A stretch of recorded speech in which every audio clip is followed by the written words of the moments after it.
Bikini killer Charles Sobhraj का नाम आपने जरूर सुना होगा। नमस्कार, कशिश न्यूज में आपका स्वागत है। मैं हूं अनुराग। चार्ल्स सोबराज से जुड़ी बड़ी खबर सामने आ रही है, लेकिन पहले आपको बताएं कि चार्ल्स सोबराज जो बिकनी किलर के तौर पर जाना जाता था, आखिर किस तरह से चर्चित था। पूरे विश्व में चर्चित था वो चार्ल्स सोबराज। और चार्ल्स पर 2 अमेरिकी पर्यटकों की हत्या करने का आरोप था और नेपाली जेल में वो 2013 से बंद था।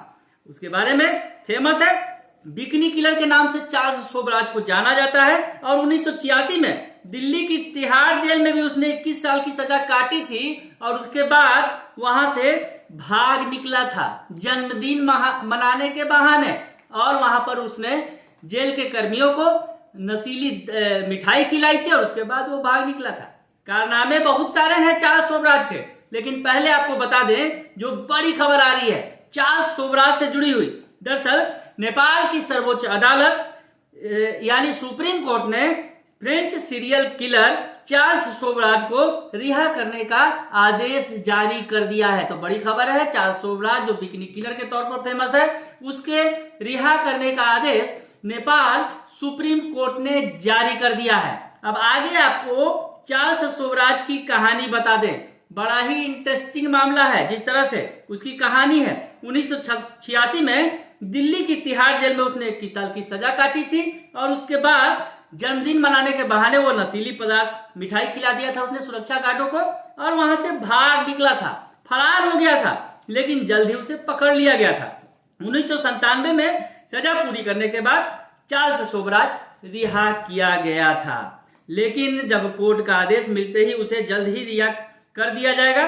तो सोबराज ने 1970 के दशक में 15 से 20 लोगों की हत्या की थी।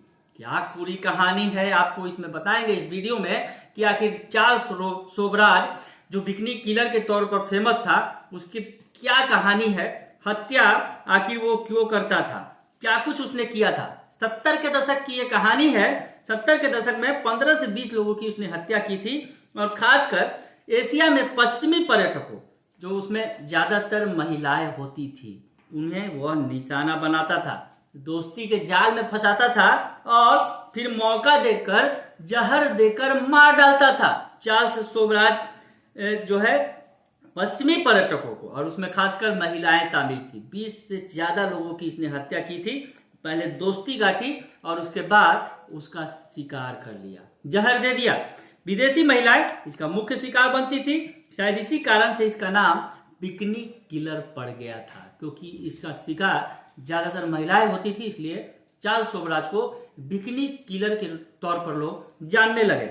और बताया यह जाता है कि मानसिक विकारों से ग्रस्त है चार्ल्स सोबराज और अपनी लाइफ स्टाइल को रोचक और उत्तेजक बनाए रखने के लिए वो ऐसे कारनामों को अंजाम देता था, हत्या जैसी घिनौनी जघन्य वारदात को भी अंजाम देता था। और मेंटली अगर कहा जाए, मानसिक विकारों से वो ग्रस्त था और इसलिए वो अपने जिंदगी में रोचक और उत्तेजक बनाने के लिए जिंदगी को इस तरह के जो करतूत को अंजाम देता था। और हम आपको बताएं कि उसने हत्याएं, ठगी और क्राइम भी की। तो क्रिमिनल के तौर पर जाना जाता रहा चार्ल्स सोबराज, और इसके निशाने पर खासकर महिलाएं होती थी और महिलाओं को निशाने पर लेने की वजह से इसे बिकनी किलर के तौर पर जाना गया। पूरा देश, पूरा विश्व जाना कि चार्ल्स सोबराज जो है क्राइम वर्ल्ड में एक ऐसा नाम बन गया जिसने कई देशों की पुलिस की नींद उड़ा दी थी और इतनी सफाई से यह अपराध को अंजाम देता था कि पुलिस खोजती ही रह जाती थी, पुलिस सबूत ढूंढती ही रह जाती थी। लेकिन वो एक क्राइम को अंजाम देने के बाद, यानी एक हसीना को फंसाकर उसके साथ मीठी मीठी बातें कर और उसके बाद उसकी हत्या कर फरार हो जाता था और फिर अपने दूसरे मिशन में लग जाता था। तो चार्ल्स सोबराज की ये कहानी है।